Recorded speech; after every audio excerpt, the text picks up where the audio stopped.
La semana pasada fue el Día del Maestro, pero esta semana, específicamente el 17 de septiembre, es el Día del Profesor. ¿Por qué? Básicamente se conmemora el fallecimiento de José Manuel Estrada, que fue un escritor, periodista, político, orador y profesor nacido en Buenos Aires en 1842. Estrada es autor de un sinfín de obras sobre educación, política e historia de Argentina. También fue diputado nacional por la Unión Católica y rector del Colegio Nacional de Buenos Aires.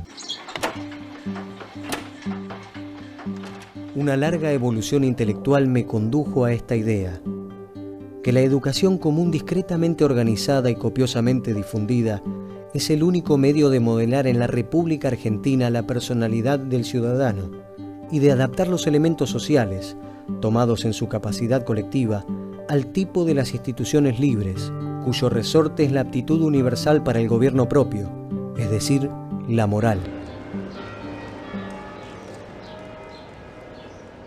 Estamos en el edificio en donde sesionaron durante la segunda parte del siglo XIX las dos cámaras del Congreso de la provincia de Buenos Aires. Aquí Estrada formó parte de los grandes debates de la época como diputado provincial y convencional constituyente. Estrada desde muy joven comenzó a destacarse en el ámbito de la élite porteña como un pensador. En ese contexto, a los 26 años, en la provincia de Buenos Aires se lo designa director general de escuelas de la provincia. Una edad bastante joven para nuestra época, aunque en esa época era un poco más común asumir responsabilidades con esos años.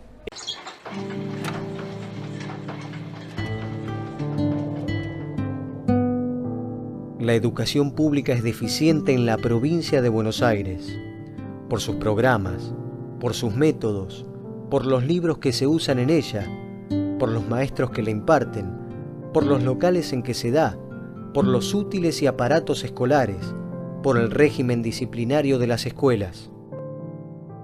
En Buenos Aires, entre mediados y fines del siglo XIX, surge un movimiento llamado Autonomismo de los 70.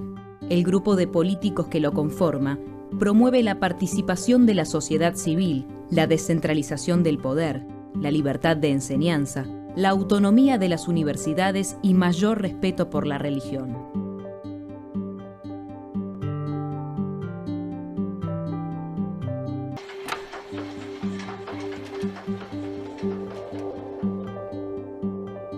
La permanencia de los vicios esenciales de nuestro sistema y sus defectos de organización se explican mutuamente y tienen su origen en el centralismo administrativo.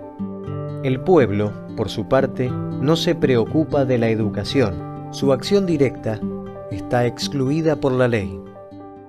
Hay un interesante diagnóstico histórico de cuál fue la evolución de la educación en la provincia de Buenos Aires y eso también es interesante porque muestra su perspectiva fundamentalmente anticentralista, en donde tanto un Rivadavia como un Rosas para él son ejecutores de una política educativa centralizada y autoritaria en contra de los ideales que él creía que había que desarrollar.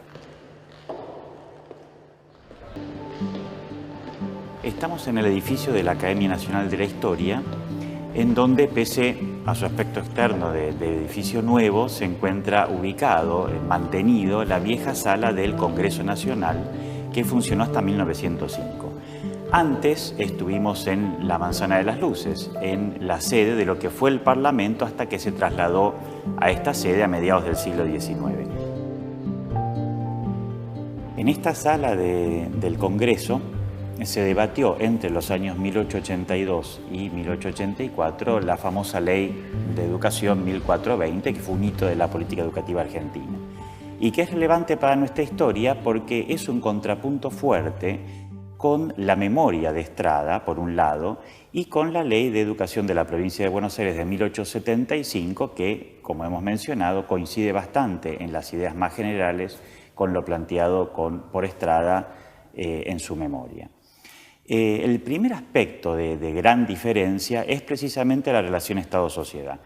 En la ley de 1875, en la memoria de Estrada, el Estado y la sociedad civil, a través de los consejos escolares, cogobiernan las escuelas para llevar adelante el desafío de la educación del soberano, de la educación primaria.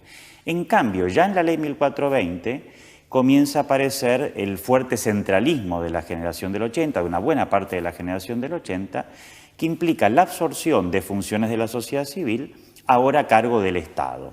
En esta ley 1420 y en todas las leyes posteriores se construye el famoso Estado educador argentino, fuertemente centralista, que plantea una relación de subalternación a favor del Estado con la sociedad civil.